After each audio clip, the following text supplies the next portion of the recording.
Je m'appelle Claire Rabès, je suis conseillère communication du ministre de l'Intérieur, Matthias Fekl, et j'ai 29 ans. Alors, j'ai été diplômée en 2011 de la promotion Arthur Rimbaud et j'étais en filière administration publique que j'ai choisie en deuxième année du coup. Et j'ai passé 5 ans à Sciences Po Lille, toute ma scolarité, dont 2 ans à l'étranger.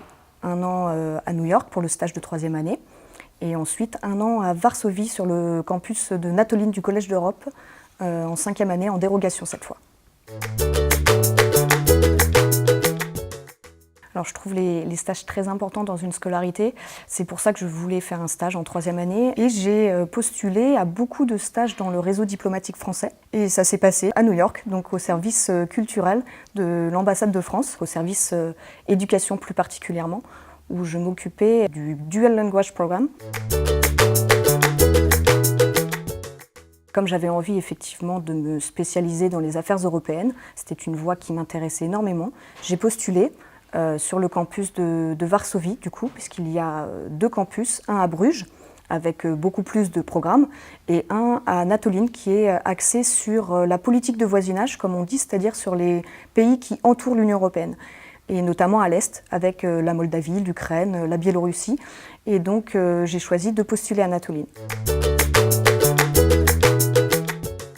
On insiste beaucoup à Sciences Po Lille sur les associations parce qu'il y a un réseau d'associations tellement vivant. Moi, j'ai eu la chance de participer au Moon, au Model United Nations, donc à New York, alors que l'association venait de se créer, c'était la toute première année. Pouvoir être réactif en anglais, comprendre rapidement un élément de négociation. Par exemple, quand on est en train de négocier les termes d'un amendement, quand on est par exemple du côté du gouvernement, dans le cabinet du ministre, et qu'on a des parlementaires qui nous proposent des amendements, mais qu'on n'est pas tout à fait d'accord avec la formulation, parce que ça ne revêt pas la même réalité. Et le Moon, c'était exactement ça. C'était de savoir quelle réalité pratique on mettait derrière un mot. C'est cette réactivité, en fait, à tout de suite comprendre et qu'on met en pratique. J'ai participé à la SPEC aussi, simulation du Parlement européen au Canada. C'est justement assez incroyable que notre école nous envoie aux 4 coins du monde participer avec des étudiants des autres 4 coins du monde pour parler Parlement, pour débattre d'amendements sur le prix du lait en Europe. Je souhaite repartir à l'étranger. Je phosphore sur Internet et me voilà en train de tomber sur un programme européen, programme Eurodyssée, et qui est un programme en fait de stage rémunéré, qui permet d'avoir des cours de langue pendant 1 mois et ensuite d'avoir une expérience de 5 mois, un CDD en fait de 5 mois à l'étranger. Et me voilà en Espagne, dans une municipalité en charge des projets européens, donc à Alzira, près de Valencia. Les affaires européennes me plaisent, j'ai donc envie de transformer l'essai, de faire un stage à la Commission européenne. J'ai donc postulé au stage qu'on appelle les Blue Books ou livres bleus. Il y a 2 sessions par an et j'accède à la session de mars 2012 du coup à la Commission européenne, à la direction générale Home Affairs, donc Affaires intérieures, et sur la coopération policière plus particulièrement. J'avais envie de vivre l'expérience politique qui s'annonçait et donc je postule à un poste d'attaché parlementaire à l'Assemblée nationale. En 2014, en fait, l'Assemblée nationale, c'était effectivement une période extrêmement intéressante avec des projets sur lesquels j'ai beaucoup apprécié travailler, notamment sur le mariage pour tous, donc c'était un projet très exposé, avec une procédure législative tout à fait complète, vraiment beaucoup d'expériences techniques. Mais je me suis rendu compte que le Parlement avait en tout cas un pouvoir, si ce n'est résiduel, n'était pas tout puissant dans la Ve République. Et j'ai voulu voir ce qui se passait du côté du pouvoir exécutif, disons, donc du côté du gouvernement cette fois. Et j'ai donc cherché à trouver une place en cabinet ministériel. Donc j'entre au ministère des droits des femmes à ce moment-là, droits des femmes, ville, jeunesse et sport, auprès de Najat Vallaud-Belkacem en juin 2014. Mais le remaniement intervient très rapidement, puisque en août 2014 il y a un remaniement, et donc Najat Vallaud-Belkacem est nommée ministre de l'Éducation. Et j'ai un choix à faire à ce moment-là, et je choisis de rester conseillère parlementaire auprès de Patrick Kanner, donc ministre de la Ville, de la Jeunesse et des Sports. Une volonté de me recentrer sur un poste plus technique, moins politique, sur les affaires européennes. ce qui me permet de rejoindre, par l'opportunité qui se présente, l'équipe de Matthias Fekl, qui est à ce moment-là secrétaire d'État en charge du commerce extérieur, de la promotion du tourisme et des Français de l'étranger. Et je m'occupe des négociations commerciales multilatérales et européennes, donc tout ce qui est TAFTA, CETA, accord avec le Canada, accord avec les États-Unis, accord commercial avec le Japon, etc.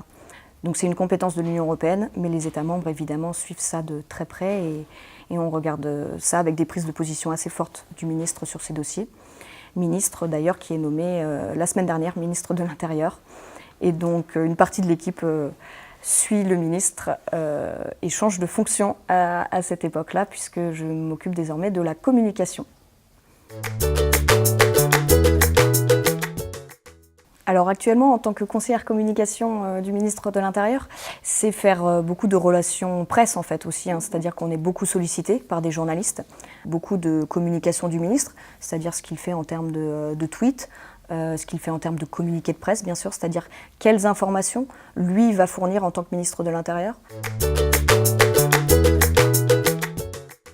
De la pluridisciplinarité, je pense, ce qu'offre particulièrement Sciences Po Lille, justement, avec un enseignement autant sur le droit, sur l'économie, les sciences politiques, la sociologie. Tout ça permet une adaptation rapide quand même à beaucoup de dossiers. On repère tout de suite ce qui doit être important, ce qui doit être analysé, où il faut chercher, c'est-à-dire qu'aussi on apprend à se poser des questions et à toujours vouloir y répondre. Notre expertise, elle dépasse la connaissance technique, c'est-à-dire que bien sûr, il faut comprendre de quoi on parle, mais il faut aussi savoir justement qui contacter. Qui va nous donner l'information qui va faire notre plus-value sur le dossier, soit l'analyse politique, soit justement la mise en contact des acteurs. Ça peut paraître assez futile comme ça, mais finalement c'est comme ça qu'on fait avancer les choses également. Un dossier, je ne sais pas, on peut prendre un projet local, un projet économique, n'importe. Si les acteurs ne travaillent pas ensemble, ça ne fonctionne pas. Si nous on est cette charnière pour les mettre en coordination, alors on doit savoir qui contacter. C'est forcément parfois quelqu'un qu'on a déjà rencontré, quelqu'un qui fait partie du réseau des anciens de Sciences Po Lille, quelqu'un qu'on a pu rencontrer à différentes étapes, que ce soit dans nos stages bien évidemment. Et je crois que c'est beaucoup d'adaptation, beaucoup de résilience, de rigueur et d'humilité. Ce programme de mentorat qui vient de se lancer, j'ai trouvé que c'était une chance formidable pour les élèves, mais aussi pour nous. D'un point de vue aussi de réseau, les futurs étudiants de Sciences Po Lille sont le futur réseau des anciens que nous sommes aussi. Ça, c'est important. Je vais essayer quand même de faire en fonction de ce qu'elle me demande au départ, de regarder son CV, de voir un petit peu comment elle formule les choses, ce qu'elle doit mettre en avant, comment les présenter, et puis se préparer à des entretiens. Elle cherche actuellement un stage. De voir que quelqu'un a envie, justement, que l'étudiant a envie de mener cette aventure en équipe, souvent. Ça dépend évidemment du profil du poste qu'on recherche, mais avoir envie de travailler sur les sujets, même si ce n'est pas un fervent spécialiste au départ, et d'avoir envie de partager son expérience. Ensuite, il faut évidemment qu'il réussisse à faire le lien entre ses expériences théoriques, donc ce qu'il a appris à Sciences Po Lille, et ce qu'il va mettre en pratique.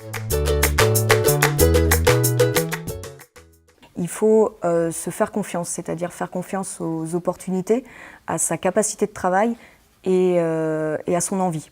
Et on va construire une cohérence qui sera justement très individuelle. Et ça, ce serait important du moment qu'on arrive à expliquer son chemin, et ça marche.